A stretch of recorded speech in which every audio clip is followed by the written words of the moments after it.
দোয়া কবুলের সবচেয়ে বড় অস্ত্র একটি আমল যদি আপনি করতে পারেন তাহলে আপনার দোয়া কবুল হবে। 100% দোয়া কবুল হবে। অনেকে আমাদেরকে ফোন দিয়ে বলেন, হুজুর আমার দোয়া কবুল হচ্ছে না, আমি কঠিন বড় বিপদে পড়ে আছি, আমি দোয়া করছি দোয়া কবুল হচ্ছে না, বিপদে পড়ে আছি, অভাবে পড়ে গেছি। আপনি যদি একটি আমল করতে পারেন, এই আমলের মাধ্যমে আপনার দোয়া কবুল হবে। কিভাবে আমলটা করবেন এবং আমলটা কোন সময় করবেন মনে রাখবেন, মুমিনরা ঝোঁক বুঝে কোপ মারে, অর্থাৎ কোন সময় দোয়া কবুল হয় সে বিষয়ে সে খেয়াল রাখে।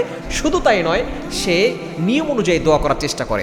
আপনি সময় বিশেষ করে তাহাজ্জুদের সময় দোয়া কবুল হয়, আজানের সময় দোয়া কবুল হয়, বৃষ্টির সময় দোয়া কবুল হয়, জুমার দিন আসর নামাজের পরে মাগরিবের পূর্বে দোয়া কবুল হয় এবং প্রত্যেক ফরজ নামাজের পরে দোয়া কবুল হয়। এই সময়গুলো আপনি যাচাই বাছাই করবেন। আপনি এই সময়গুলোতে কিভাবে দোয়া করবেন, অজু করে আপনি 2 রাকাত নফল নামাজ পড়তে পারেন।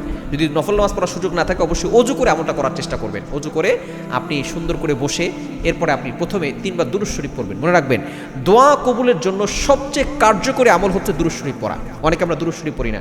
আপনি যদি দোয়ার আগে দুরূদ না পড়েন তাহলে এই দোয়াটা আরশে আযমে গিয়ে নক করে না, আরশে আযমের কাছে যায় না। এটা মুআল্লাকুন, পেন্ডিং অবস্থায়, ঝুলন্ত অবস্থায় থাকে।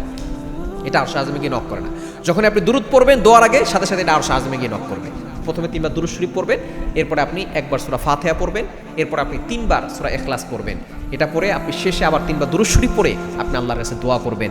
দেখবেন এভাবে দোয়া করলে আল্লাহ তাআলা আপনার দোয়াগুলো কবুল করবেন এবং আল্লাহ পাক রব্বুল আলামিন আপনার সকল চাহিদা পূরণ করে দিবেন।